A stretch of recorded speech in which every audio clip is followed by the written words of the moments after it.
let me introduce myself. My name is Ananda Rizka Mala, and my student ID number is 241225031.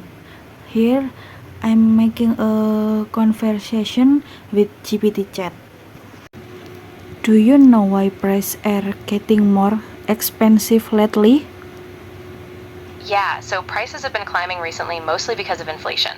Things like supply chain issues, higher demand, and rising production costs are all contributing. So even everyday goods and services are just getting pricier.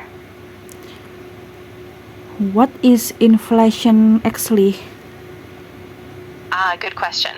Inflation is basically when the general level of prices rises over time, which means each unit of money buys you less than it did before. It happens when demand outpaces supply or when production costs go up, and it basically reduces your purchasing power.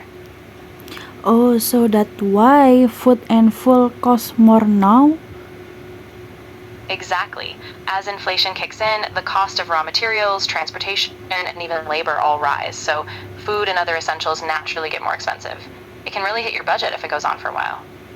What causes inflation? Yeah, so inflation can be caused by a few different things.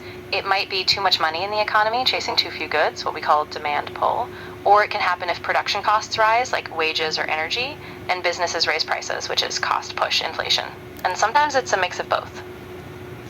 Is inflation always bad? Not always. A little bit of inflation is actually considered normal and even healthy for an economy.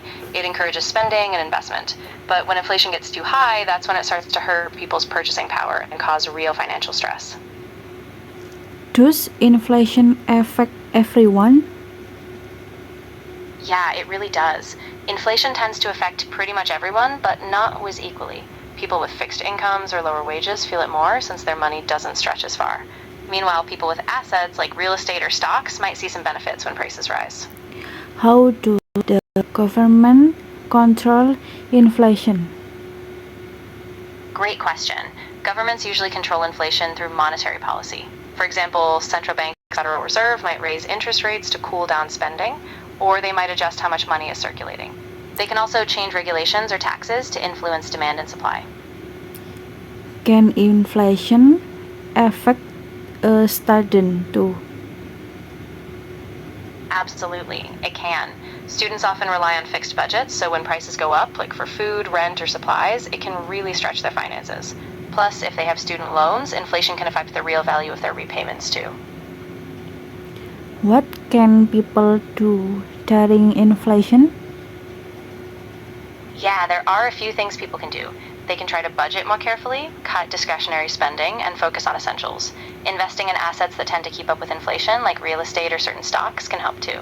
And of course, staying informed about economic changes is key.